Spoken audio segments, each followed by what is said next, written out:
Carl's Jr. is slaughtered last year. They don't know what's called that. When they see me, they all fall back because I'm on a mission to win. I'm on a mission to win.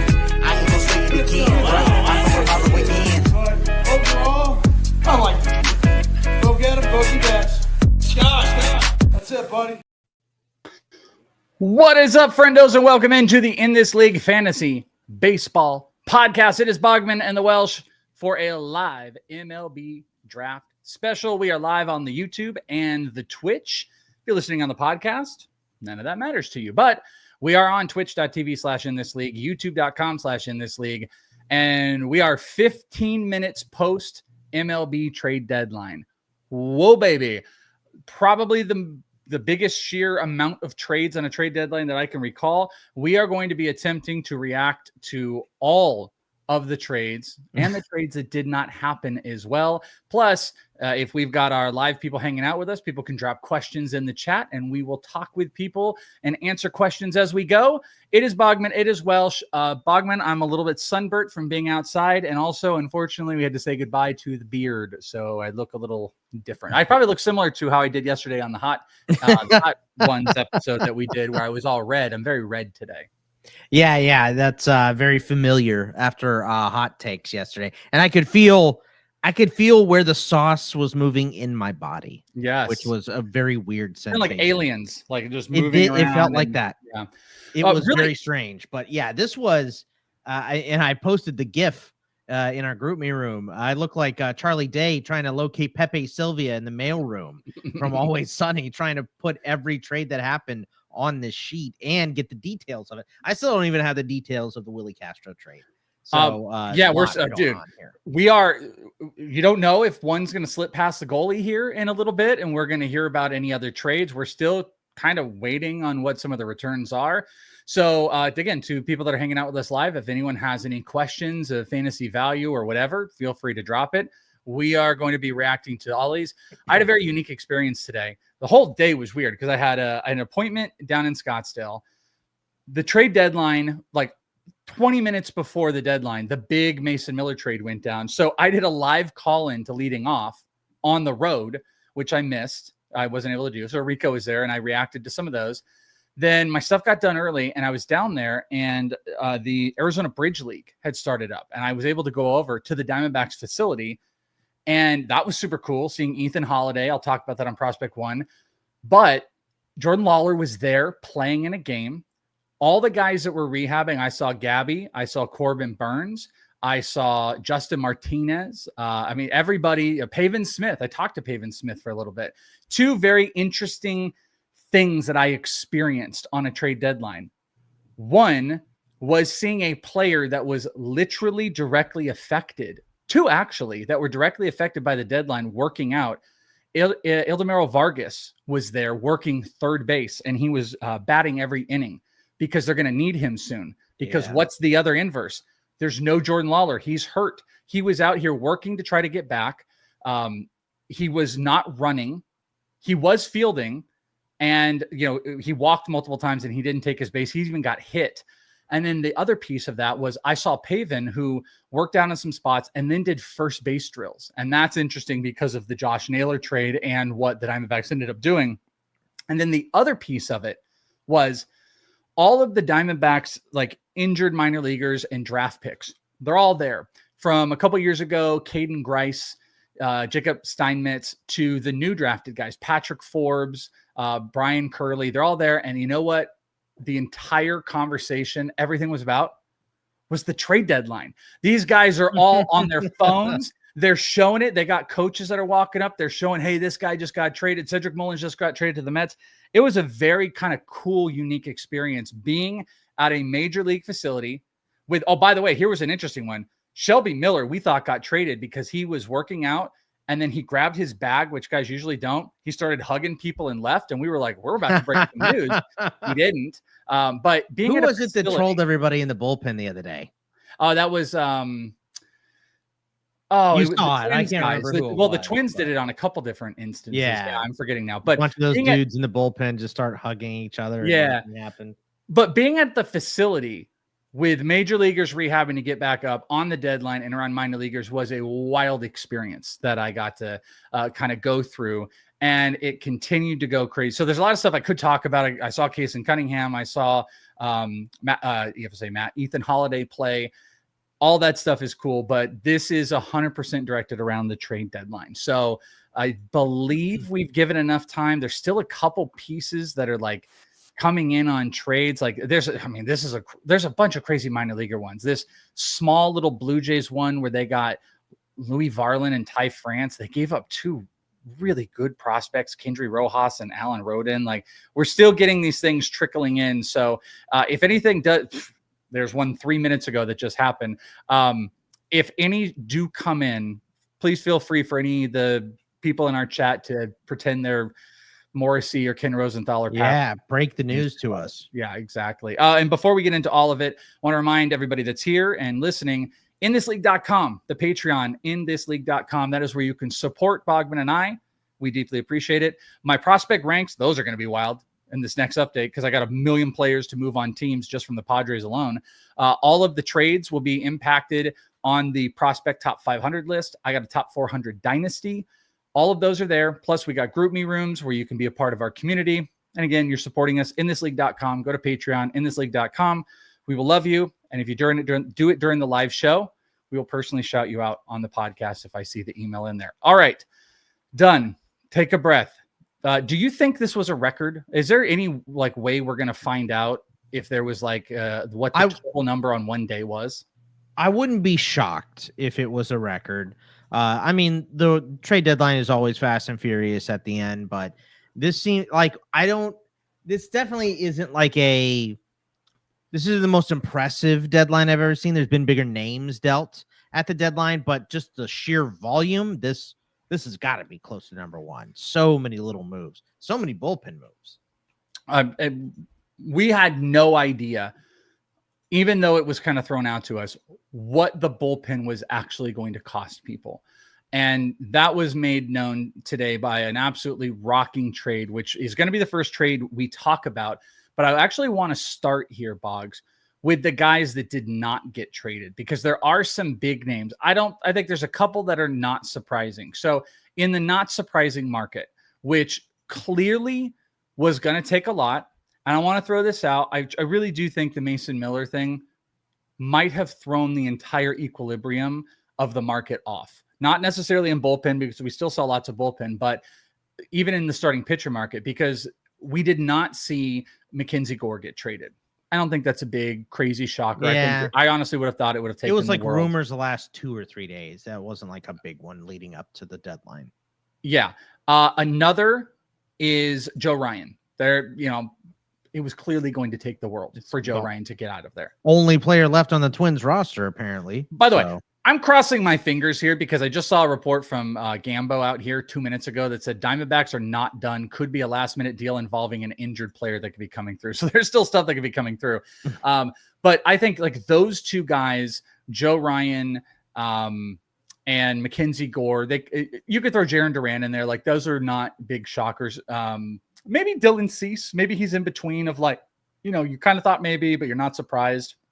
I kind of thought maybe that would happen after the big move. And then I think there's a couple that are shocking that did not happen.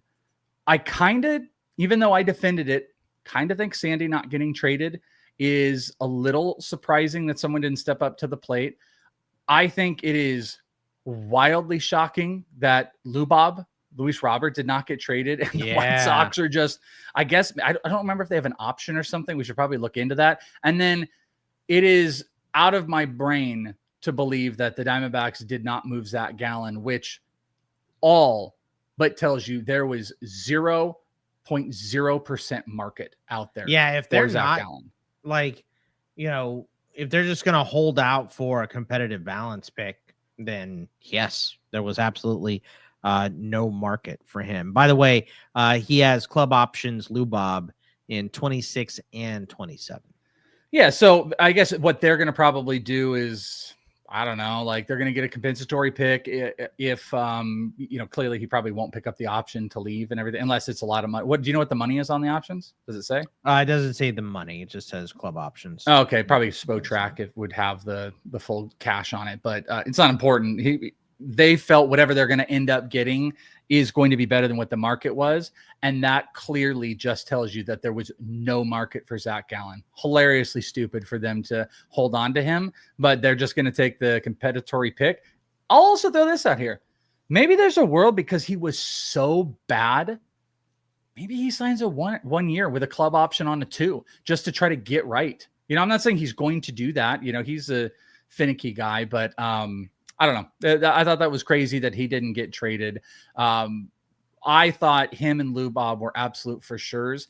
The rest of the guys that I mentioned, it doesn't really do much for me. It's not like the biggest thing on the planet that they didn't go. Which one, maybe sub Gallen, are you shocked about? I think with all of the talk about the pitching and some of the pitching that did get moved, I was surprised that none of those, Joe Ryan, Sandy, Edward Cabrera, surprised that none of those guys got moved. Specifically Joe Ryan, like, yes, hold an ace. I don't hate that, but they traded everybody else. So it was a little strange to see. They got money to spend in the offseason now, so we'll see. I don't know if this is a complete tear down and rebuild for the Twins. I think they'll be back fairly quickly, but man, they did tear a lot of it down. It is wild. Feel free in the comments. I'd love to know what was your favorite trade today. What was your least favorite trade? Not going to run a poll, but we will talk about those as we go. And shout out to our people that are hanging out with us. I see the great and powerful Van Rod is here. We got Will Hall. We've got the master of all, Tommy Lasorda. Our boy Jag is in here. I see Joe. I see Jordan. Just shouting out a bunch of our people in here. So feel free to comment, have fun with us. We're doing it live, my friends. So let's start breaking down, and let's start with the chaos. And you can't spell chaos without Padres in it, because the Padres are wild. And my brain was fried this morning, and that's what kind of was the impetus to me doing that little guest spot on my own show on oh, this is hilarious. You know what? Hold on. I'm going to break this. Remember that thing I said earlier about Shelby Miller? Shelby Miller was the one that just got traded. Remember when I told you he was hugging guys at the facility and everything like that? He grabbed his bag and he left Milwaukee. So he is Milwaukee did something. And look at this. Favorite was Brewers doing nothing. Not so much. They really did not do a lot. No. I didn't mean to interrupt myself here, but I found that so funny because I literally 5 minutes ago. Kreischer here interrupting yourself. But it was so weird because Shelby was throwing and working out, and then he came off the field. And then he comes out and he's got a big duffel bag on. I almost took a picture of it because he hugged, oh damn, who was it? I'm forgetting who it was. It might have been Corbin Burns, to be honest with you. He was out there. He hugged a couple guys. He walks out. He fist bumped Pavin Smith and walks off. And I was like, oh dude, Shelby looks like he got traded. But then nothing happened. That is the late move. Shelby Miller moved looks like the very last piece reported or something. It feels like that. If it happened, how long ago did you see that? That was at like 11:30 a.m. or something like that. Yeah, what the hell? Maybe noon. Yeah, that's 3 o'clock on the East Coast, but that's still 2 hours. Well, I think they probably said like you're getting traded. It's just a matter of like what we finalize with it. So, yeah. So the craziness starting at the tippy top as we move down these. I should have really put that out there. I could have broke some huge news in Shelby Miller. Jag, people would have been talking about me for ages. The Mason Miller trade is wild, and it is wild because it is one of the biggest prospects that has been traded in. I gotta be honest with you, like someone could probably throw it out. Like I guess the Dansby Swan. Remember when Dansby Swanson got traded with the Diamondbacks? Like that was a big one, but I don't even think he was seen in that same regard. Leo DeVries going. So the full trade was Mason Miller and JP Sears going to the Padres, Leo DeVries, Henry Baez, Braden Nett, and Edwardian Nunez all going to the Athletics, the Sacramento A's. And that's shocking. That's a shocking price for a relief pitcher.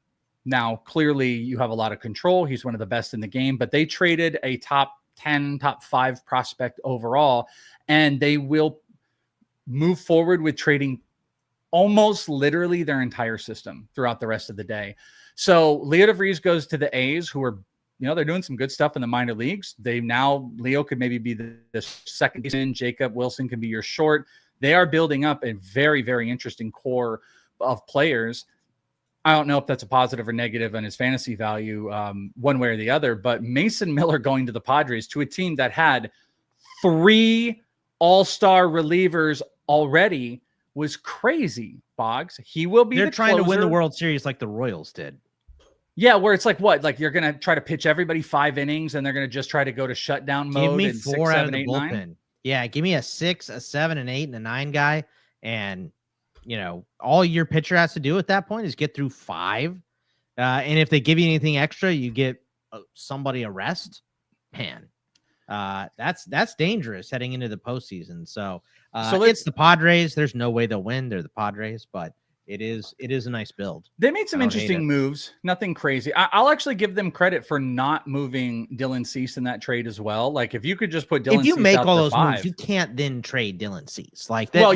This is pushing your chips into me. I understand this is the way that the Padres operate, right? It's like he's on a 1-year deal. We know we're not going to resign him. We're a small market. Do the deal. I understand that, but I think with these other moves, like after you made that big move, trading DeVries to get Miller and Sears, like you gotta try to push. Gotta try to make it happen this year. Yeah, you're not wrong. I think if you could have moved him for Jarren Duran, I think that would have been maybe a completely different story. Like that, I would have probably said like that is something that you can do. But yeah, at the end of the day, like it is weird if they were to like move off of Robert Suarez and Dylan Cease. But if you would have covered other areas, I think that would have been okay. But I'll give them credit that they didn't end up doing that. We'll do this live on the show as well for some of these. Mason Miller. This is going to be interesting. I had Mason Miller as my 3rd closer, and I had Robert Suarez as my 4th closer before this Who's trade. going to close? So I think Mason Miller is the closer. So we are going to, and I think Suarez maybe gets a few, but he's got to be decimated in value in my mind. Do you think Mason Miller as a Padre is more valuable than Andres Munoz or Josh Hader? Yeah. Oh my gosh. Is this real too, Van Rod? Jordan Montgomery is also part of the trade. That was the first guy that came to my mind when you said injured player. Like just get that money. Maybe it was like, look, we'll give you Shelby for nothing, but you have to take Jordan Montgomery too. Dude, this is going to money off the books for the rest of the year. I'm just warning everybody right now. This is gonna be a chaos show. Like I'm squirrel brain. Like this is gonna squirrel brain me 100% here. So dude, I was looking at the volume of the trades. And I'm like, this is gonna be the longest show we've ever done. It's gonna be rough. This is gonna be. I mean, we're gonna spend a lot of time on the top end stuff as we move down. I'm gonna save a lot of the prospect analysis. Wow, man. I'm gonna save a lot of the prospect analysis for prospect 1, which I'm gonna do an early episode on. But that's crazy. It's funny today. I just want to point this out too. I thought had a few people I knew there. We all thought we saw Jordan Montgomery working out, but it was Ryan Thompson because he's just this big giant lug. But then we thought, how much weight has Ryan Thompson gained? Just you a thought big it was Jordan dude. Montgomery. Well, it's from a distance. It was kind of from a distance because they're big guys, but it wasn't. So that's why we didn't see him. So that's a big one. All right. So coming back to it. Josh Hader, Munoz, do you think they go? Mason Miller has not had like the best season, but throw this back out here. He's leaving that little baby ballpark, that little minor league ballpark, and he's now going to go pitch in one of the more pitcher-friendly environments out there. What's your man? Baseball Savant also already has him in a Giants hat on here. That's crazy. Let me look at his splits and then give me your answer here.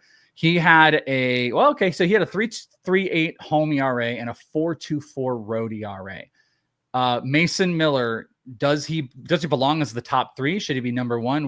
Or does he just sit where I currently have him? What do you think? I mean, if he is the closer for sure, and we're not doing a 60-40, a 70-30, anything like that, then he should be number 1. I don't think he's the no doubt number 1, nothing else.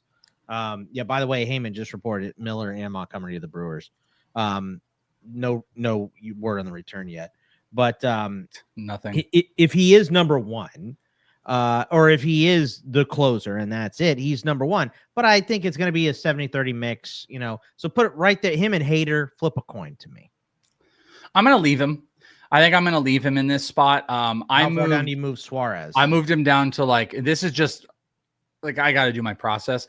I just initially moved him down to 15, but I got other moves to do because we're going to talk about the Ryan Helsley one. Ryan Helsley has to move down because he's going to be put probably below Suarez in there. Yeah, I've got some moves to make, like Kyle Finnegan's going to move up. So I will leave it at like he's outside the top 10. That's the most important thing is Suarez is outside the top 10. Mason Miller stands there. Absolutely berserko trade. The other thing I want to point out, and I think Will Hall mentioned this, I talked about this on the show this morning on Leading Off, is that, and this was a narrative going around, that San Diego may attempt to stretch him out, may try to stretch out Mason Miller as a starter next season. And then that's why you've got Suarez, you've got Jason Adam. I'm forgetting the other guy. Well, you also have Estrada. You've got these guys for the bullpen, and that they may look to stretch Mason Miller as a starter who has done that before. And that changes the whole vibe of what this trade could be. It also changes his value. If he can maintain velo with his stuff and get out there as a starter, like, I mean, Mason Miller right now, here is his repertoire though. It is fastball, slider, 54% fastball, 44% slider, classic relief pitcher, 2-pitch guy, crazy whiff stuff. He's got a changeup. He throws it 2% of the time. So now let's throw out, in theory, maybe the Padres say we can uptick this changeup. Maybe it becomes a little kick change. And then maybe we have him start throwing like a sinker. And now he's got 4 pitches to go to. And maybe that's how they do it. Adrian Morion's another good example of a great bullpen guy that they stretch him out. If Mason Miller is a starting pitcher, do you think this is a good move like for the Padres? And do you think this is a good dynasty play right now on Mason Miller? I hate it, honestly. He has so much value as a closer. I don't want to see him get stretched out and see him go through that process and go through the bumps and bruises. I mean, he could be an amazing starter, but you're taking that, you're taking that crazy fastball that makes him such a good closer, and you're gonna hurt it. He's not gonna have 102 on a daily on a start basis if he's throwing more than 1 or 2 innings. So I don't really like that. I think they should keep him in the bullpen, but with the stuff that he has, it wouldn't be shocking to see them try to stretch him out and make him a starter. Yeah, I mean, you wonder if maybe he tapers it down. He's like a 98, and he's like a Paul Skeensy type of guy. Like, I wonder if they see that they can get Paul Skeens out of him. What if he starts throwing a splinker, do something like that? You just got to hope that they've got a plan that they saw in him that they can work with. There's some pretty good, like, from a profile perspective. I also wonder, like, how he throws his changeup. You just kind of wonder, like, it's got some similar traits to, like, maybe he could throw a splitter, and that could kind of change the whole thing up. Can we stop saying splinker? Like, that's the pitch. Paul Skeens did not invent a pitch. What is the pitch? No, they just called it. They're just different names. It's essentially a splitter, right? Yeah, I think it's a super hard splitter. Yeah. Why do we have splinker? Splinker because Paul Skeens is cool. I don't know. It's just weird. I just feels weird to me. I don't know. Like, you don't say splinker for anybody else. That he's the only guy. Because nobody else throws a 93 mile an hour splitter. It's just a really hard splitter. It's the Dominator. Yeah, that's what it is. A couple arm injuries, it could be the masturbator. Listen, no. I say, if you can throw someone no one else can throw, you get to name it whatever the hell you want. I mean, okay. The characteristics of Senga's ghost fork. He gets to name it whatever spooky ghost he wants. That's what he does. Right. The Padres also, just not in the magnitude of trades here, the Padres also made a couple other moves. This is a big one. I'm really shocked at their willingness to deplete their system. They, no joke, just said, we don't need minor leaguers anymore. Because I got to tell you, you actually forgot minor leaguers that are on this trade where they acquired Ryan O'Hearn and Ramon Laureano. So first off, O'Hearn's a great get. He has had obviously an all-star season, but as it was pointed out to me and Joe that we were being dismissive of, and I'm open to that, we were being super dismissive of Ramon Laureano, who is also having a ridiculously good season. Go look at his profile. Like, the hitting metrics are crazy. Going on Ryan O'Hearn right now, 300 bats, 13 homers, 283, 374 OBP. He's not striking out at all. He's got a higher expected batting average than his current. He's going to go into a worse hitting environment for the ballpark, but you're going to have incredible guys around him. And dude, if Ryan O'Hearn, if they decide to go like Tatis, O'Hearn, Machado, or something like that. There's incredible RBI opportunities. And Laureano's going to get to go into most likely a starting spot. So they were able to get a couple good pieces. So Ryan O'Hearn is like, you have a worse environment, but more opportunity for those RBI. So I think it like kind of cross cancels itself a little bit. So I think this is a good plus. I think he is in good graces. Laureano's in good graces. What I was mentioning, they gave up Raymond Gomez, Chandler Marsh, Anthony Nunez, Boston Bateman, but they also gave up apparently Victor Figueroa and Cobb Hightower, who I have a video of Cobb Hightower, Victor Figueroa as well. They gave up a ton of their draft class, and then they also jumped in and acquired Will Wagner for Brandon Venezuela and then Nestor Cortez. So like that's the craziness. Oh, and Freddie Furman. So they got like a backup catcher in Freddie Furman. They got Nestor Cortez to be in that rotation. Will Wagner, a good bench piece. Ryan O'Hearn and Laureano to play. They just built themselves protection across the board, man. By the way, Michael King is coming back soon. I think he just started a rehab assignment. So, yeah. And the bullpen, man, the bullpen is where it's at for the Padres. It really incredible. Miller, Suarez, Adam, Morion, Estrada. It's Matsui. I mean, it's good all the way up and down. And they're going to get Michael King back, and somebody's moving to the bullpen here, probably Randy Vasquez or JP Sears. So, yeah, I mean, the chips are pushed in. The Padres made their moves. So this whole Padres thing, I would say Mason Miller plus. JP Sears, not a great pitcher, but this is a plus. Ramon Laureano, I think, is pretty even. Ryan O'Hearn, I think I'm going to actually give a slight plus to.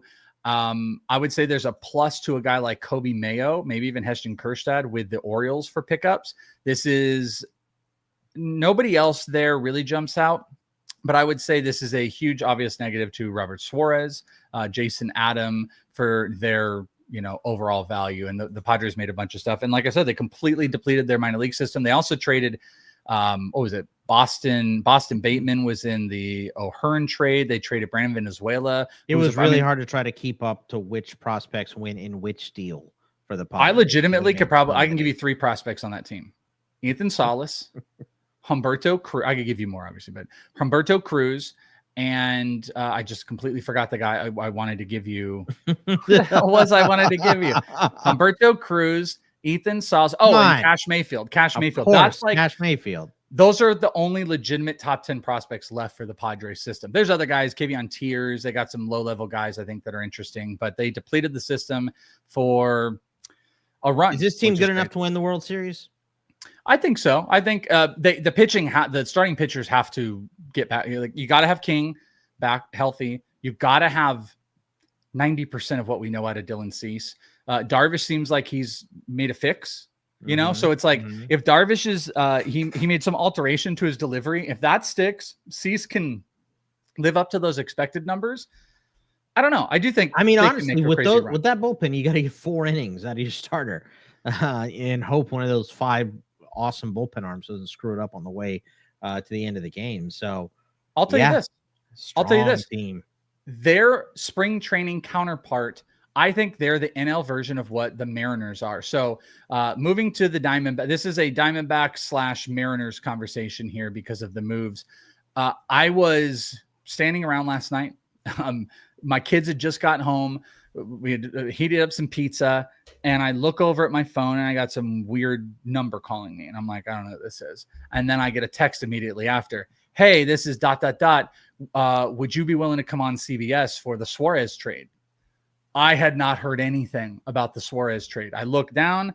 Eugenio Suarez traded to the Mariners, which my first reaction is like, why didn't you guys just get the other deal done? Because obviously the trade you guys know about was the really crappy Josh Naylor trade for Brandon Garcia and Ashton Izzy. The Mariners were able to improve their offense there. Then they were able to acquire Eugenio Suarez for Tyler Lockett, Hunter Cranton, and Juan Burgos. Tyler Locklear, not Lockett. Tyler Locklear. What did I say? Tyler Lockett. Yeah, football's on the mind a little Tyler Lockett. So I had to jump on to CBS, and we fully focused on CBS on Suarez side, which Hakeem, who's one of the great hosts over there, he had asked me, we went through a couple different things. He's like, is this enough for the Mariners to be a real threat for a World Series? And I went, absolutely. Because where the Padres have the sickest bullpen in baseball, right? With a pretty solid starting pitching core, the Mariners have the best starting five in baseball, hands down, with at least, or at worst, the best closer in baseball. So what were they missing? They're missing some protection. And they got Josh Naylor, who's, an RBI demon. And you got Eugenio Suarez, who this is a bad ballpark for him. Whether you care about the ballpark factors or not, this in theory is a bad fantasy move. Second best home run ballpark factor for right-handed hitters is the Diamondbacks. The worst, the Mariners. One of the best home run ballpark factors for right-handed hitters is the Diamondbacks. A little bit better for the Mariners, but they're still bottom 5 in the league. He also has been with that team. He's hit 230. There's no doubt this is not a good fantasy destination. If you own Eugenio Suarez, I would be pissed and I would hate it. But you can't deny that they now have, it's Cal, it's Suarez, it's Naylor, it's Julio, it's Randy. They built the team up. I think the Mariners, and they share spring training complexes. I think those two teams might be two of the bigger little demons out there that aren't like the big name teams that might be super scary to face in a short series. That'd be like the Rangers and D-backs series, World Series, where these two small market teams that you kind of didn't expect to make a couple moves at the deadline and then get a good push into the playoffs. That could easily happen. So yeah, I mean, not a good move for fantasy, but a good move for the Mariners for sure. Yeah, and I'm repeating some of the stuff, but highest, no doubt, home run percentage of Suarez's career, which if you want to take that for a little bit, he's just destroying. He's murder balling balls. He's not the same guy he was before from Seattle, so he's not going to hit 230 again. I doubt. Probably, but he is hitting them at such a level that the ballpark for his game probably doesn't matter as much. Yeah, exactly. Yeah. Like Naylor, you're getting those extra stolen bases and power, but like Naylor's a dude that just hits like 105 RBIs every year. If you can get 20 homers, he's just a doubles king. Like he can keep doing that in that ballpark. Suarez might be able to get past this, but like I'm going to hold that this is not a big, super positive move. Now, in the inverse, though, Tyler Locklear is somewhere between, to me. Someone mentioned to me last night in a text saying it feels quad A-ish, but I also said it feels Christian Walker-ish. He's a little like Christian Walker in my mind, where he's been around in the system, pushing around, take all those nasty ballpark factors that Suarez now has. That was Locklear. You're now going into this incredible environment. Dude's putting up good OBP, good batting average, hits the ball really hard. If he makes some consistent decisions, I actually think he could be like a Christian Walker in this team. But Pavin Smith today working out at first. He's going to get some looks. But according to the Diamondbacks, they're going to give Locklear every opportunity to be that guy. And then, everything else they'll figure out. Like I said, Lawler just keeps getting hurt and he's just not good. So I actually think this is pickup range 12-team deeper leagues for Locklear, just simply because he's going to get time. He'll hit a little bit higher in the lineup. And I think he's going to this is a really good environment for a player like him. Yeah, let's just see, right? I mean, that's the addition. If you have a spot, this is a guy that could play a lot down the stretch for the D-backs. Nothing is guaranteed. I would say playing time is not even guaranteed for him, right? Because if he does struggle, Pavin will come back and they can put him there. They can play Vargas at first. They'll find a solution at first. It shouldn't be that hard. So, but he gets first crack, and I'm excited to see what he's got. Especially, he's having a great year. If you go look at his numbers, he is crushing the ball right now. So hopefully some of that can translate to the bigs. Yeah, and I'm looking here because I'm going to have to now add him to my rest of season ranks over on Fantasy Pros. It kind of helps power the tools if you want to end up looking at that. He's obviously not like in the ranking of players right now, but as I'm just eyeballing this. I got to take Paredes off because he's going to be way down. So, okay, so let me throw this at you. Miguel Vargas or Tyler Locklear? I mean, give me Locklear. Give me upside. I think it might be Locklear too. So what that does, though, is if you can comfortably say Locklear over like a Vargas, then I think you're in corner infield territory. Like, yes, maybe it's between Gavin Sheets. Now, by the way, if those guys are not even in the lexicon of the players that you're dealing with, then you're probably not picking him up. But, like Cronenworth or him. Like I get down. Yeah, give me some guys that like you're looking at and you're like, well, I wouldn't dump X for Locklear for sure. Because I even think Cronenworth is like a maybe. Yeah, and I'm looking here too, like of the guys I need to add, him and Kobe Mayo. Like Kobe Mayo is another one of those pluses that weren't in my ranks right now. I don't even see where the hell is Locklear on this thing? I might have to get him out of there. He is. Yeah, and Locklear is he's in Sacramento, so it looks like he's going to play tomorrow. Yeah, right. Yeah, I think he's going to play tomorrow because there's like no games today. So Tyler Locklear a pickup. Diamondbacks also, we mentioned who they did not trade. They also did trade Merrill Kelly at the end. This one is a little bit made more for Prospect One. My takes, I'll be quick about it. But Merrill Kelly goes to the Rangers, which, by the way, I don't know if you saw, what was his name? Mike Rodriguez with the Mets or whatever. His account got hacked. And there was a report out that the Mets had acquired Adolis Garcia. I sent it to Pizapia. I was texting people about it too. Someone dropped it in our group me room, and it had, I mean, he was the guy, I think he announced the Perdomo extension. So he does have some breaking news. But yeah, that one, I sent it to Joe, and he's like, wow, I didn't see that coming. And then like 10 minutes later, it's like, no one else is announcing that. I was like, yeah, I'm looking at that too. He's like, so, I got Sintel. Yeah, I think we got. But no, surprisingly, that was it. Oh, yeah, I always get got. No one should be shocked by that at all. Yeah, Welsh thinks it's the funniest thing in the world. So I get got once every 6 months, and Welsh thinks it's the funniest thing in the world. Well, just because like you don't, I don't think you get it sometimes. Like I see you as a buttoned up type of person. Like, so the other day you like forgot about you never forget about anything. You're so much better than me. I'm a buttoned up person. You want to see my room? Okay, I mean your room or your clothes, though I do love the shirts you've been wearing. But like you're very like on show sheets and you admit, but like Bogman had oh my God, I forgot about this show thing, which he never had. Like you and I screw up times and stuff, but you've never had a Fantasy Pros one. I laugh with my teeth out funny because you forgot it and that type of stuff. You getting got it's because I get so panicked. I know because I never things like that I don't typically miss. It's either the thing is you're either all the way on my radar and I'm a Hawkeye, or you're completely off. Like that's it. Like what about a Hawkeye? I'm black or white on that stuff when I'm paying attention to. Yeah, it's a Michael Jackson song, 100%. Right. Yeah, and also I guess there was one of those. Wasn't that the MLB on Fox? If FAUX. Wow. It was. Yeah. On Joe Ryan for the Red Sox. Yeah. God, but the reason I'm saying all this, the rumors out there was Adolis going to the Mets, and then there was a rumor about an hour before the deadline that the Mets were talking to the Rangers about Jacob deGrom, and it was like, holy crap! No, I'm glad I didn't see that. Rangers are not selling. They're buyers, and they bought on Merrill Kelly. It was great. Merrill's had like a really solid year. He's been the best Diamondbacks pitcher, and I know that's not super hard to pitch well in their ballpark in the World Series too. You know, that's a good point. The Rangers, the only one that did for us, but yep, yeah. 3-2. Thank God. By the way, I got most of these. I have 2 Diamondbacks left on my World Series ball. I'm getting autographed. You know, the whole thing.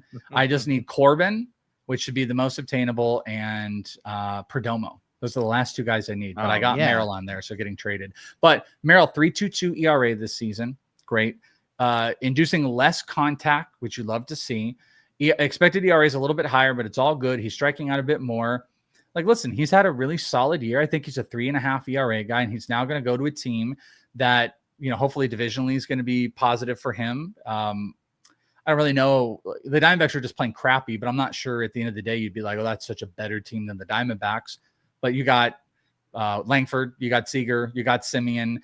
I think he's just going to keep doing what he's doing, and he doesn't have to be thought of as the top guy in that rotation. So I would say this is a relative plus, but what they gave up in the prospect world, just want to point out Cole Drake and Mitch Pratt. Shout out to wherever Uncle Ted is out there, because Uncle Ted just goes into anyone who does a live stream. He's a listener of all the podcasts. Anyone who does a live stream, he goes into their stream and says Cole Drake is the best pitching prospect in baseball. So huge baseball Diamondback fan for him today. They got Mitch Pratt, but there's this kid that was thrown in the trade named David Hageman, who I saw this year and I tweeted about. I think he's going to be the best piece of this trade. I think we're going to look back on this in 3 years. He's the farthest away though, right? He's the farthest away. He was like I think he might be a high school guy. Maybe he was a Single college A. guy. Yeah, he got moved up to single A. His stuff is nasty. Go watch the video of one of the at-bats there. But, one of these guys might be a reliever. One might be a starter. I think Hageman's going to be the best, but they ended up trading Kelly to the Rangers, and I think that's a relative plus. And wasn't that about all that the Rangers ended up doing? I think that was pretty much it. Yeah, they you know what? They traded for a reliever too. I can't remember who it was. Okay. It's on the list here somewhere. Maton, somewhere. maybe? Dude, this is the biggest trade list I've ever seen in my life. I think it might be Maton. There are over 40 lines of our Excel sheet of the trades. Yeah, like that's insane. Yeah, That's mean, just all these little moves, lots of little moves, but we're still on the big moves here. Yeah, we got one here. Yeah, we had the Astros did a big one. The only other thing is, and then obviously we mentioned, I almost got to break news. Shelby Miller and Jordan Montgomery sold off. I still don't see if there's any return. I guess it doesn't matter, but here's what I see from Gambo. It's a bucket of baseballs. The Diamondbacks do not get, they do not get anything back in the trade. They literally traded both of those. They saved $3 million. So that was the trade. I told you, dude, it was, look, we'll give you Shelby if you take Montgomery. That was the whole trade. And that's Bronson Arroyo trade, right? Yeah, save $3 million. That's fine. It's idiotic to sign Montgomery anyway. So Barrow said it was Phil Maton, right? Yeah. That they ended up getting. Yeah, okay. I had it on the sheet. It was just down at line 40. Another big shocker today. The Houston Astros get back in the Carlos Correa business. Carlos Correa traded to the Astros. The Astros, it took them a while. They got so many just debris of baseball bodies around their team. Paredes is out 2 months. I saw something that said he could be out 6 to 7 months. So did I. I think he's going to have surgery. So yeah, God knows what planet Alvarez is on right now. Jeremy Pena is rehabbing back. Astros didn't seem like they had a lot to work with, but they did have some money. They were able to acquire Carlos Correa in a one-player deal. I don't even know who the hell it was for at this point. I don't even think we have it on here, but they're taking on, it looks like, all the money. They also ended up getting not all. Minnesota sent $30 million back. Oh, because isn't it like $300 million? Yeah. It's I think the whole thing was $280, but he signed through 27. So they sent $30 million to help pay. I remember seeing that. So they're just taking on a ton of money. They also acquired Jesus Sanchez. They ended up giving up our boy John G's boy, Ryan Gusto. Ryan Gusto is sent out, but they were able to get an outfielder. And Matt Mikulski was who went back for Correa. Doesn't he host a podcast with Shane Gillis? I think so. He's a lefty, apparently. Isn't that My Secret Podcast? But Carlos, I think it's a great deal. I actually asked our boy John G yesterday in our group me room chat, which everyone was like, nobody wants Carlos Correa. I was like, John, don't you want Carlos Correa back? Don't you? Get the band back together. I just want a hitter. You got to have some cards of Carlos Correa sitting around. Like, you got your band back together. I know John likes Carlos Correa. Carlos Correa was a big defender, but I like Carlos. I have a Carlos Correa autographed ball. Yeah, right here. Look at this. Look at this. 2018 WBC. Carlos Correa came right over. Hung out. I got actually Javier Baez on that time too. But Correa was nice. Nah, this is a good one. We're holding on to our Carlos Correa autograph ball. Put it in a trash can. Like, get a little mini trash can. Put it on top. Oh, like the ball holder is just like like the ball holder it's like the same type of garbage can that Oscar the Grouch lives in. That's what you want. Yeah, that would be funny. That was a huge trade. So big, massive. It was a big, massive trade for Impact because he's going to go and play third base. So some money was sent back. He's going to play third base. You've got Altuve. You've got him. You've got Pena coming back. Pena's back tomorrow. They said that. Yeah. And Alvarez is going to come back to trade for Jesus Sanchez as well. Like, I know they lost Paredes, and that sucks. But this lineup now, it's Altuve, Sanchez, Correa. Carantini's been hot. Christian Walker's been hitting better. They're going to get Yordan back. Cam Smith has been better. Yiner has been bad, but maybe he'll get a little better. So, I think they did enough to improve, and they have the lead in the division, but the Rangers and the Mariners both added as well. So that's going to be a fun one down the stretch for sure. Do you think this is a big plus for Correa from a fantasy perspective? I mean, I'd say I like the protection around him. He's very comfortable in that offense. And then, also if we just kind of go back, his last year in Houston, 279, 26 homers, He was putting up some of those 20 homer years. I guess he only had one good season in Minnesota. That was that first year where it was 291, 22 homers. Then everything kind of tapered back. Just got to be healthy and out there. I think this is a plus. It's a nice hitting environment. So this is a solid fantasy plus. Jesus Sanchez used to actually be a really big me guy in the prospecting world. Ended up, you really liking him in fantasy. 10 homers, 9 stolen bases. Really good hard hit numbers, 46%. He's barreling. He's not striking out. Listen, he's pulling the ball a little bit more in the air too. We might have something in Jesus Sanchez. Like a 2015 guy. I mean, that's kind of what he's been last couple of years. So hopefully he can continue that with Houston and a better lineup, better ballpark too. Papa John's. Let's okay. I'm looking at my outfield ranks here. Would you rather Jesus Sanchez now there or Lourdes Gurriel? Say it again.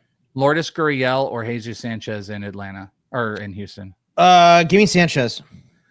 Yeah, I think so too. TJ Friedel or Jordan Jesus Sanchez. I think I might go Friedel there. That one's real close though. It is close, but that would put him into the 60 range. So I guess in a 12 team, 5 outfielder, I think that makes him just about a starter. So we're looking to pick him up. There's a big plus. All right. We got plenty of more trades to get to. I want to remind and shout out that on the Twitch and the YouTube to make sure to follow on both of those platforms. It doesn't take you to do anything and it helps us. If you do things, we're not at the level in the YouTube where we can have any extra goodies, but Twitch does. If you subscribe, we can shout you out, like our boy Barrow, who resubbed, who's been around for a long time, saying Cardinals making an impact. Also, shout out to Michael Impo, who followed. But Amazon Prime, you can set that up and get free subs, gets rid of ads, just help all the things that help us out. We're always looking for that. So shouting out our boy Barrow, who is up on the Twitch, and everybody that's watching on the YouTube. So thank you for doing that. All right, next up in the trades, these were some of the bullpen ones. Just want to mention them. They kind of happened yesterday. Johan Duran to the Phillies for Mick Abel and Edward Tate, starting of the huge market cost for relievers. Johan Duran as the Phillies closer. I haven't made the move yet. Bugs, I think he might have to be 5. Do you put him over Devin Williams right now? I think you do. Yeah, I'd be okay with that. Okay, that's what I'm going to do. Lost his job once this year. That's where I'm going to put him. Like, if you want to move him down, then I think that's okay as well. As I'm just kind of eyeballing some of these right now, but I don't like Cade Smith is the gambling team. He's putting into a decent spot. Estevez, I just think he's just clear. He's the clear number 4 or 5. If you want to have him over Edwin Diaz, I think you could do that because there's a question overall about what is Ryan, with Ryan Helsley there, does that cause any chaos? What that does do, because the Mets acquired Ryan Helsley for Jesus Baez, Nate Dome, and Frank Eliasalt. Jesus Baez is about the only really cool thing that's involved in that. But this is pretty decimating to Ryan Helsley's value because I view him as just a lockdown. He's the 8th inning guy, or if Diaz is tired or something, he'll get the occasional save, but Helsley's value is just decimated. Yeah, it sucks, man. Going from one of the better closers from last season to a setup guy, like you said, it just kills his value. So unless something happens to Edwin Diaz, Helsley's not bad for ratios and stuff, I guess, but rough. Yeah, I'm out on him. The Mets, they did not acquire Luis Robert. They did not acquire Dolis Garcia, but they did acquire Cedric Mullins. Not a lot was traded in it. Ramon Gomez, Chandler Marsh, Anthony Nunez, that's fine. But Cedric Mullins, who's had a kind of interesting year, incredible play he made the other day. Did you see that trade? Yes. Catch? Oh my God. Yeah, he's done that a bunch this year. Yeah, and that's what they're going to get out of him, which, probably a really big positive, too, to have that type of defense. 15 homers, 14 stolen bases, but only a 225 average, and his expected average is worse than his actual batting average. But he is barreling the ball better. He has an insane, crazy launch angle. I don't really know what to make of him. Dude, I didn't realize this. He has a 30% pulled air percentage. That is one of the best in the leagues, but he's at the bottom of just consistent contact. I don't know if that helps with the Mets, but it's just like really good protection around him and guys like Soto and stuff. Really good lineup. He's probably going to hit low though still, huh? I would imagine. Yeah. So I don't know, maybe like a slight tick up for Mullins. So Maybe better team around him, but maybe. Yeah, they got roster resource has him at 7, but I mean that's behind Vientos, out of Francisco Alvarez, and Ronnie Mauricio has been hitting well recently. So I mean it's just a good lineup. Dude, he's weird. You see this? He's hitting. You hear about this? You say, ew, he's weird? Well, I'm looking at this and I get my Jay Leno in here. Yeah, you hear about this? You hear about this? Mullins is a lefty. He's hitting 298 against lefties, but he's hitting 204 against righties. What the hell is that all about? What the hell is that about? That's exactly Look at right. his career. Go to career. See what his career is. Well, just real quick. I'm also last year 50 points higher against righties. The exact same in 2023 on both. 70 points against righties in the previous year in 2022. Like that doesn't really track. I don't know if I can. It doesn't let me do like career. I have to go year by year. But you can't. It doesn't say career up at the top. Not in the splits market. But here I'll give you this. Never once in his career has he hit lefties better than righties, and he's doing that with a 90-point difference this year. I can do. What the hell's this all about? What the hell's this all about? This guy's a fouty. 232 versus lefties, 257 versus righties in his career. Seti, chill. So, 25 points better. I don't know.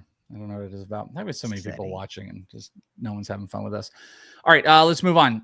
Someone asked about this a little bit earlier. I think Jotham came in here, said, did we talk about Shane Bieber? Nope, but we're there. Shane Bieber was traded to the Blue Jays for Cal Steven.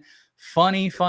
I just had Tim Kanak on Prospect One yesterday, released it less than 24 hours ago, and we did a whole thing on Cal Steven, who is going berserko, up to AA, a 2 ERA. He's got, not a like power fastball, but great stuff. And he's now going to go to the Guardians. So, I think that's a plus overall. And then Shane Bieber gets to go pitch in Toronto. And I think there's a lot of good positives there. I mean, I love, you got Bichette, you got that offensive support. I actually like the defense in the outfield for them.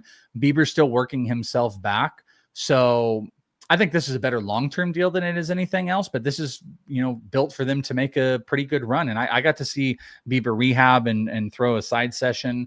Most of that stuff looks pretty good. So I don't know if this is a plus or minus. I think it's more just like, hey, they traded for him, which I think our expectation for that would be, he is going to like pitch for the rest of the year. And now that he's healthy. So I think Bieber's got to move on up. I don't know if I've done much on the rank department, so I'm going to come back to that here as well. Shane Bieber or Tanner Bybee? Give me Bybee for now. 4.31 ERA on Bybee. Okay. Shane Bieber or Sandy? I am with injured guys. I understand that. Sandy Alcantara. Did not get traded. He stays there, but he's been good as of recent. Bieber or Sandy? Sandy. Okay. Bieber or Lugo? Now we're talking. It would flip a coin. I would say because Lugo is healthy, I'd rather have him, but now we're talking. Give me one more. Bieber or Gallen? Bieber. Yeah. Biebs. I think Biebs, I've got him. And I think I'm doing a visual. How about this one? Bieber or Merrill Kelly? Merrill Kelly. Okay. I've got Bieber just outside my top 50. So that's roughly where I'm putting him. And I think that's a decent spot. Cal Steven, fantasy uptick, I think, in the prospect world. This one happened yesterday. Joey got all pissed about it. I love it. Key Brian Hayes traded to the Reds. They gave up Sammy Stafura, which I thought was kind of weird, and Taylor Rogers. Stafura is a pretty good prospect. Key Brian Hayes has not lived up to anything, but here's what we do. We stare at Key Brian Hayes and we go, pull the ball in the air, get it in the air and pull the ball, because this environment is great for him.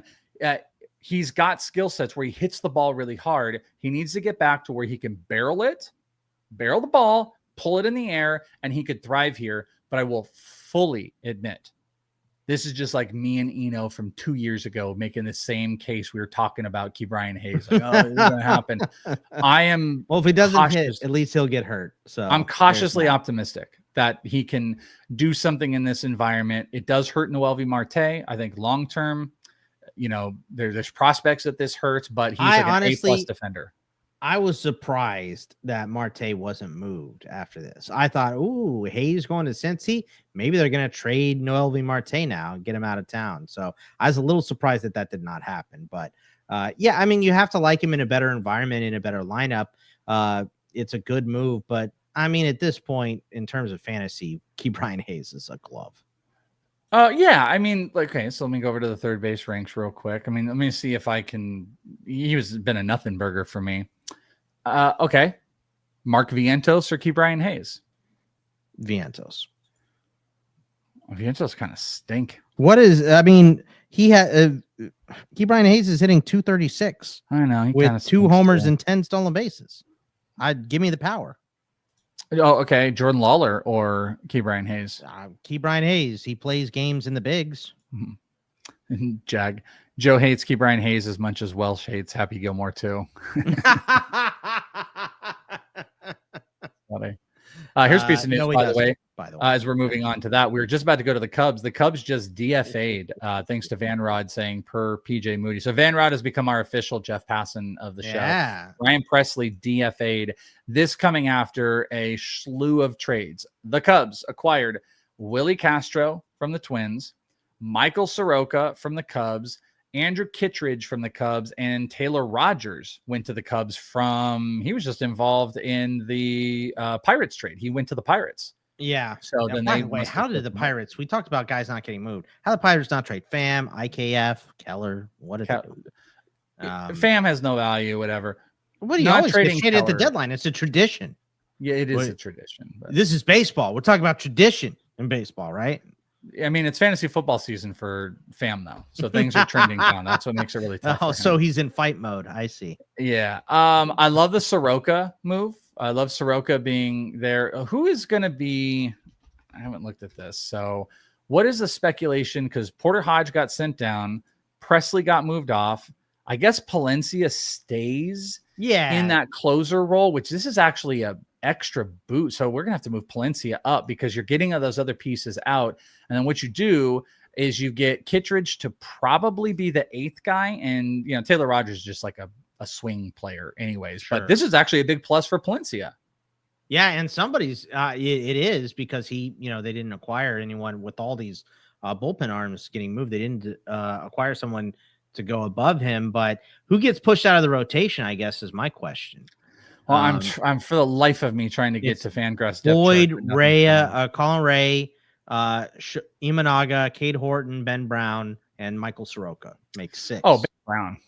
Ben Brown back to the bullpen. Absolutely. Okay. Ben Brown can be a multi-inning leverage reliever. I think that is 100% where they go. This is I like this for Michael Soroka. I love the defense. I love the run support. We have agreement here in the chat. Ben Brown is the one out. I like Willie Castro there too, man. Just plays everywhere. Probably where are they lower in the lineup. Where are they going to put him right now? They got him at 8. So but what position? At 3rd. So they are. I guess they're putting him Bush in at first. They got Saya at DH. Yeah, and then you have Swanson and Horner. Got Shaw on the bench. Outfield. But Castro, he's just going to give guys days off like he did in many. I think that's his role, right? Like he'll play everywhere. He'll just give guys days off to get rest, and then he'll go to the bench on occasion. So, yeah, I think he's going to play all over the place still. Is Fangraphs dead for you too? No, it's working for me. Oh, of course. Okay, it's my computer. All right, so wait, hold on. I want to go to the Cubs then real quick just to confirm these. So, because Willie Castro can play everywhere. You got Tucker, you've got Happ. He's just not playing. Yeah, so I guess he's going to just be like a super util guy. I mean, he's a switch hitter, but he can platoon with Shaw, and he can be a replacement outfielder for the rest of this crew. So and that's he can play probably any spot, really. I mean, anything happens to Nico, anything happens to Swanson, he can play both those spots. So, who do you think loses time, Castro or Shaw? Shaw. Yeah, I do too. I think I don't know how they don't play Castro every day. I mean, yeah, he doesn't have to be at third every day, but I think he plays most days. Yeah. Looking at the depth chart here, they have Brad Keller as the setup guy.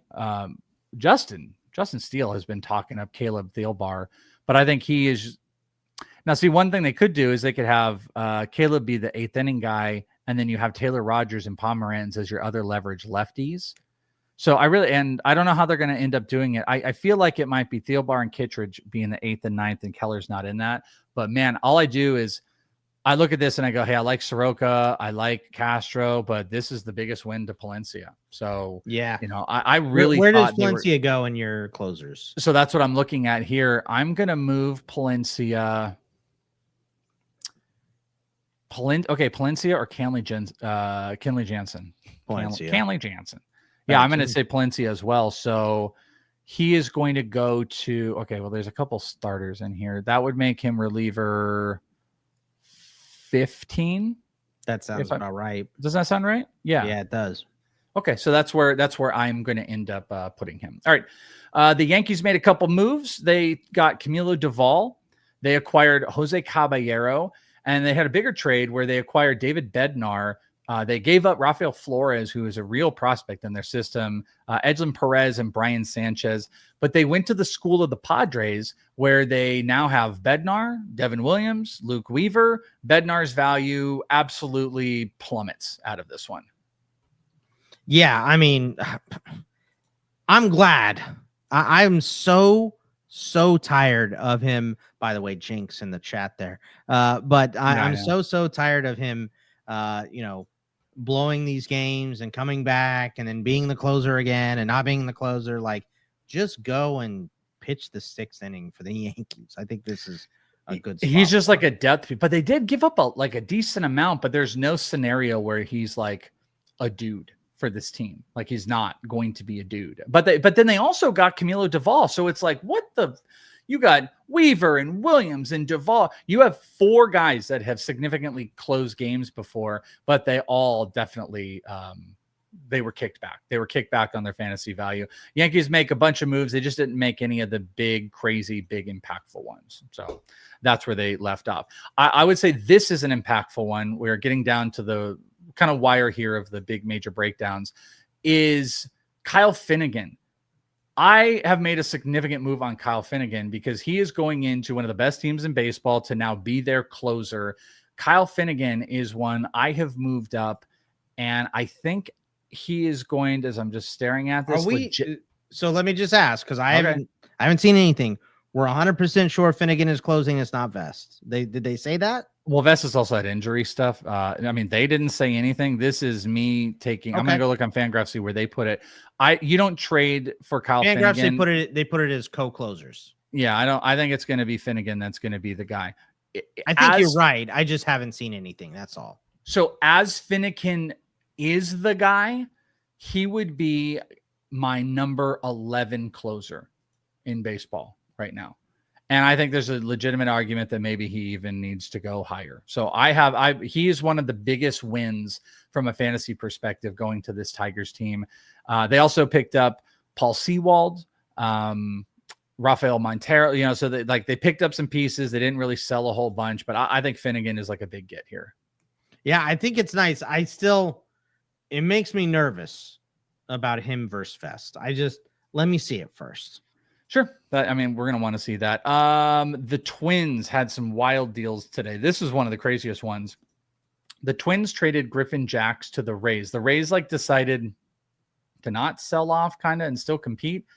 That actually, that might have an impact. I didn't think about this.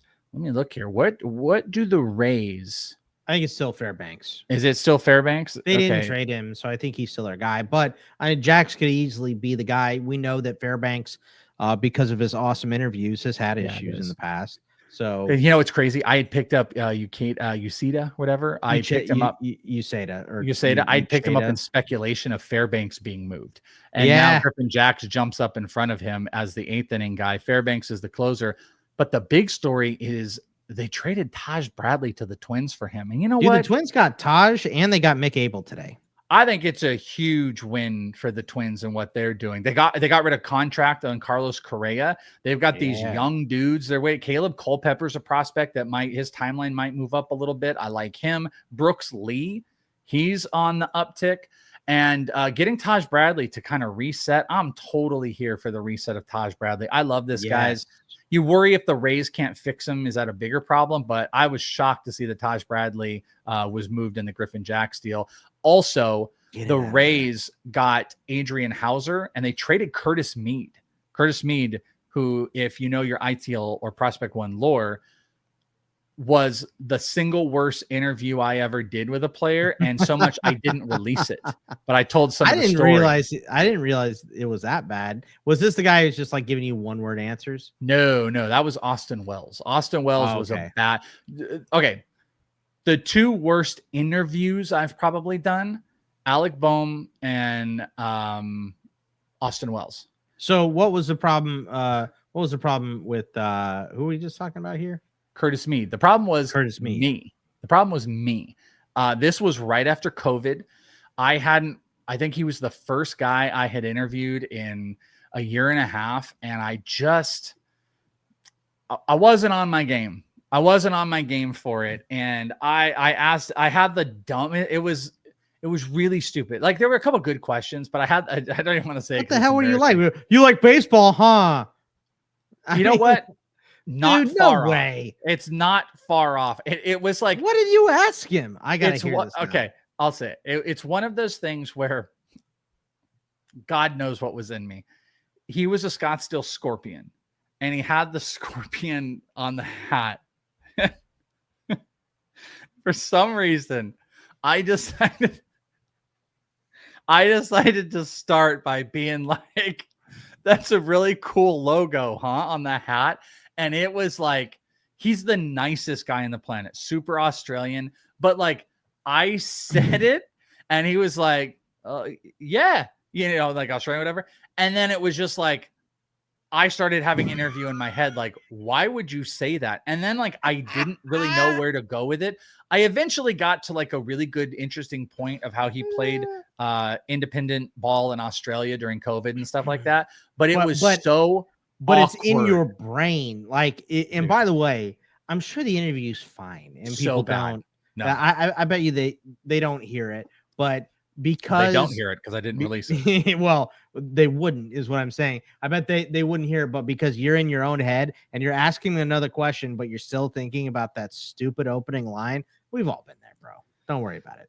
I mean, usually it's not with prospects. Usually, pretty usually not. He's super nice guy. Did not make me feel bad or anything like that. But he went to the White Sox. So good, great job on the White Sox for getting it on Adrian Hauser. He goes to the Rays. Griffin Jax to the Rays. Taj Bradley to the Twins. So Twins move off to Castro. Griffin Jax. They, the Croc hunter. Yeah, perfect. Hey, Steve Irwin. He's cool, huh? He's cool. The spiders are big there, huh? Like it was. I have to go back and listen, but like I can just Crocs, hear huh? It's gross. It's super gross. Taj Bradley, by the way, in Dynasty, it might be kind of like a pickup. Might be. I've got him all over the place, so I love him. Yeah, you like to see this. Let's see a couple others. Oh, Rays also made a deal a little bit early on. They traded Zach Littell to the Reds. They really didn't get anything back. I didn't think that was a super great trade, but Zach Littell goes to the Reds as they continue to try to piece some stuff together. So I'd probably say this is a negative for Littell and his fantasy value. Going to some home run stuff, and you're going to Great American Small Park. So Tampa Bay's ballpark was not great. So maybe a little more lateral, but still not good. Yeah, I wonder if this says anything about Hunter Green. The Dodgers made a couple weird trades. They traded for Alex Call. And they traded away two guys that I think are legit prospects. They traded away Eric Swan, who was in the Arizona Fall League. Got a really big power fastball. Maybe he's a reliever. And then Sean Lennon, who had a pretty good minor league season this year with strikeouts. So I thought that was phenomenal for the Nationals. But that's also just a glut of riches that the Dodgers had why they could do it. But then right at the deadline, they moved Dustin May to the Red Sox. Goes and joins his buddy Walker Buehler, who those two spent 2 years together at the Dodgers complex. And then James Tibbs got traded again. James Tibbs was a Giants prospect. He got traded in the Devers trade. And now he's coming back to the West Coast, and he is a Los Angeles Dodgers prospect. Dustin May is a Red Sox. Do you have any interest whatsoever? I like it. I mean, I like him getting out of, where he's hurt and then he's not good enough to be a starter and all of that. Like, he should have a spot at the end of the rotation, right? So I like him getting out of LA at least because it's so crowded. All right. Other moves. I'm like pseudo interested in it. I'm going to kind of plow through the rest of these moves. If there's any questions people can drop in there on the deadline, or if we missed somebody, please feel free, because there's other stuff we just didn't see that happened. Sir, and some of these even happened yesterday. Sir Anthony Dominguez was traded to the Blue Jays. There's some bullpen help. John Watts Brown. That's interesting. Tyler Rogers. This was one of those weird ones. We forgot this. He went in the Mets trade. Mets just bolstering tons of bullpen help, but they traded Blade Tidwell and Drew Gilbert. Absolutely kind of threw us off our equilibrium yesterday of like, whoa, Drew Gilbert and Blade Tidwell for a relief pitcher who, by the way, is in a contract year. Like, that pissed me off, because I looked at that and I'm like, give me that for Suarez. Right. Why did Tyler Rogers, a 1-year contracted middle infielder who's had a good season, by the way, get more than Eugenio Suarez? Oh. Yeah, I can't give you a straight answer on that one. So yeah, I would have taken that. Jake Bird was traded to the Yankees for Rock Riggio and Ben Shields. Rock Riggio, interesting prospect to the. I was watching the Rockies today, so I was like, "Hey guys, you got a new guy." Danny Jansen went to the Rays for infielder Jadhir Arenamo, who is actually kind of a dude, but Danny Jansen, just more protection for the Brewers, to try to make that run. Steven Matz was traded to the Red Sox for Blaze Jordan. Blaze Jordan was like. He was like the dude 10 years ago. YouTube videos of hitting big homers, and he's just been a nothing burger. Harrison Bader went to the Phillies. Brock Stewart was traded to the Dodgers for James Outman. That was kind of crazy. I like that for Outman as well. Just get out of a crowded situation. Yeah. Yeah, maybe get some opportunity in here. Bailey Falter went to the Royals. Miguel Andujar went to the Reds. Phil Maton, we mentioned, went to the Rangers. Oswalt Peraza to the Angels. Mike Yastrzemski. That was like the second to last trade I saw at the deadline, where he went to the Royals. And it was before the Shelby Miller thing. So those are those. There were a couple others that had happened. We had mentioned Chris Paddock went to the Tigers. McMahon and Ahmed Rosario went to the Yankees. I think that's everything at the deadline, right? Does that make sense? Okay. Yeah. So those are all the big moves. Any interesting things? Ryan Haggerty in here says, Fallout, Luis Morales getting the call up. I don't know if that's happened, but I would say that's a streamy guy. I don't love the ballpark, but Luis Morales is he is dude watch for sure. And as long as it's in a starting role, we could be on the lookout for that. Green says, what are the best options for saves on the wire right now? Well, it's going to be guys that ended up getting opportunities to close. I think the number one, if he's out there, let me find it, because he's not available in any league that I'm in right now, because everybody has already made the move. But Randy Rodriguez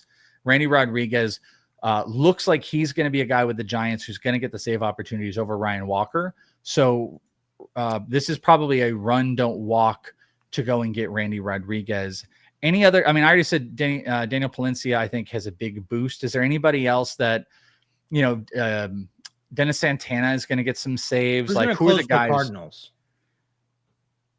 I think they're going to have a rotation of it, because they had Phil Maton in here. Jojo Romero. Romero. That's the one. Jojo Romero is probably a good one. Maybe Dennis Santana. Isaac. Yeah, I mentioned Dennis Santana. Let me see. I would probably go. Who's closing for the Nats? Ferrer? How do we say his last name? Yeah, Jose A. Ferrer. They've got him listed on roster resource. I would rank like Randy is the top one. The number 2 was, who the hell did you say? It's not Dennis Santana. It's Romero. I would go Romero, then Santana, then whoever the hell else you just said. Jose A. Ferrer. Yeah, it's guys that are like actually on the wire. But I think Palencia is also, like, I would want Palencia, I think, over maybe everybody. Did you say Jansen got moved? Jansen did not get moved. He didn't get moved. Okay. No. I wasn't sure. Yeah, and someone asked about the Yeah, I Dodgers think that's situation. everything. I don't know how to leverage through the Dodgers situation right now. Tanner Scott threw today. I saw that. Yeah, I mean, that's good. That's great that he's there, but like I don't know if we all have any really great answers to what that situation is, because they're probably going to be in big rotating. Winners and losers of the trade deadline. Who's the one player you were sure was going to be traded? Oh, Gallen. I think Gallen was like Lubob. Yeah. Oh, that's a better one. That's a Lubob much being better a one. crybaby all year, and then right before the deadline, ramping it up. You know, it really seemed like it was okay, get me the hell out of here, and now he's still stuck. So I wonder. Somebody mentioned it in group me. They're like, is he going to go back to 35% strikeout rate and sulking? I wouldn't be shocked. As far as winners and losers, I think the Mariners are just clear winners. I actually think the Astros are winners too. Neither team I thought gave up a ton. They, from an organizational standpoint, getting Correa back just for some of that money in a need time, I think that's huge. They also got Jesus Sanchez, but dude, the Mariners got 2 huge bats, exactly what they needed, and they really didn't give up much of anything. They didn't give up any of their top prospects. None of the pitching guys. Jim Bowden had a thing out there that was like, so, I think that Ryan Sloan and Michael Arroyo could probably get Suarez done. The Diamondbacks didn't even sniff that good of a player. They didn't even come close. You're talking about 2 top 5 prospects in their system. The Mariners barely adjusted or moved their system, and they were able to get 2 impact bats at the most critical time. So I think they're clearly the winners. I'd say the Astros. Do you have another winner in there? I mean, the Padres have to be winners with all the moves they made. Is it like you killed the system though? Is that a winner? I mean, I don't care. Listen, if you win the World Series, nobody gives a crap about the system. So, I mean, you're pushing the chips, and I'm not saying it's going to work, but I'm saying that their team, their big league team got better.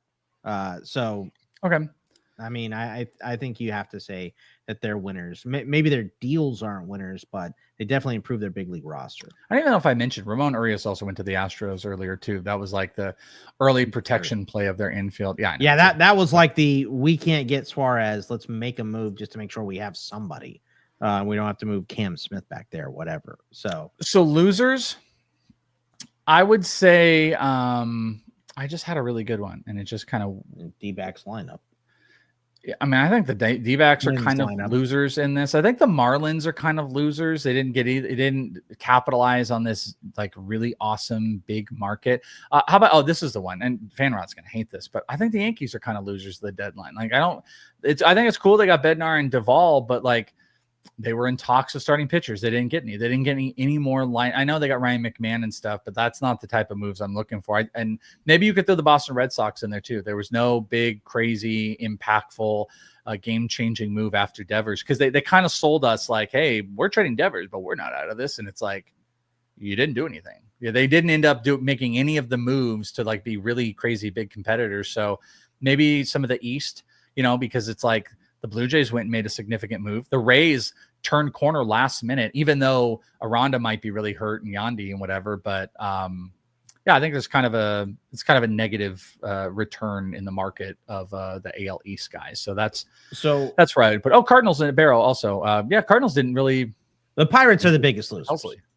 The Pirates didn't move Keller. They didn't move IKF. They didn't move Pham. Like, get anything for these guys. Like whoever is a 1-year deal on your roster, get rid of them and get something back. So let me ask you this. What player gained the most from the trade deadline?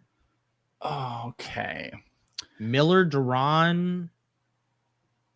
I think, okay.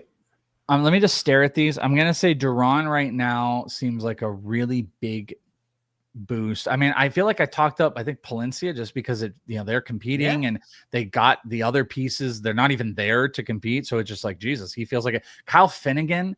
I just think going from one of the worst teams in baseball to one of the best teams in baseball, if you're the full-time closer, if he is the no doubt closer, he might have gained the most. Right. There's probably Miller too.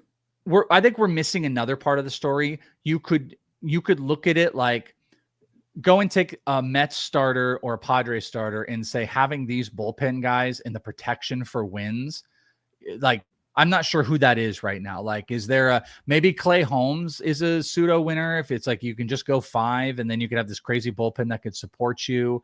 Same thing with the Padres. Maybe Dylan Cease. Dylan Cease actually might be a winner by not moving, staying in a pitcher-friendly environment, and now having a bullpen that can literally pull him after 80 pitches. If he can just solidify that early stuff and not go deep into games, I think that would be in the winning side. And I think maybe it's dramatic. I just think Suarez is the biggest loser from a fantasy perspective in the ballpark, but it may end up being a total nothing burger. Could be Total Naylor nothing too. burger. Yeah, it could be. Naylor. Honestly, what if like I'm just throwing this there. What if like Diaz didn't close and all of a sudden Ryan Helsley was the closer? Like that would be a huge negative. Or if Mason Miller got traded and they kept Suarez closing, like there's some inherently weird negatives that could show their face that we just don't know about. But like this has to be the single most players traded on a physical the day of the deadline, right? From like when midnight clicked, which I guess Suarez kind of counts because that happened midnight East, all the way to 6 p.m. Eastern. I mean, it feels like it, but I don't Volume's want crazy. to. I don't want to recency bias it. I just have no idea. I feel like it is. I mean, it easily could be. There's so many pieces move. What Larry asked, what was the deal for Doval? It was catcher Jesus Rodriguez, pitcher Tristan Verling, and infielders Parks something. And okay, now this big ad just went over. Parks Harbor and lefty Carlos De La Rosa. Anybody good there, Welshie? Jesus Rodriguez is kind of dude. That's actually a pretty good return to get him. By the way, carrying up on who the hell was saying it in here? Someone was saying this was Ryan. I just want to give Ryan credit. Seeing even Francis Romero, the Athletics are calling up right-handed pitcher Luis Morales, also mentioning that he had this remarkable story since he escaped from a Mexico airport in 2021 to pursue his dream of reaching the big leagues. And he has had kind of a fast track.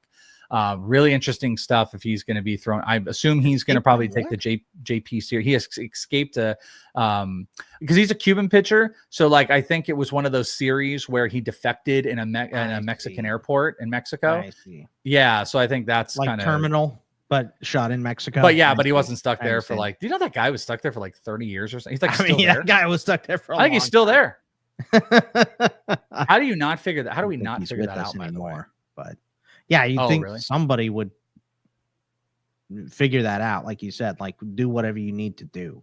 Especially they made a movie out of this guy. Come on. Diamondbacks might be big winners too here, by the way, because they got rid of Jordan Montgomery.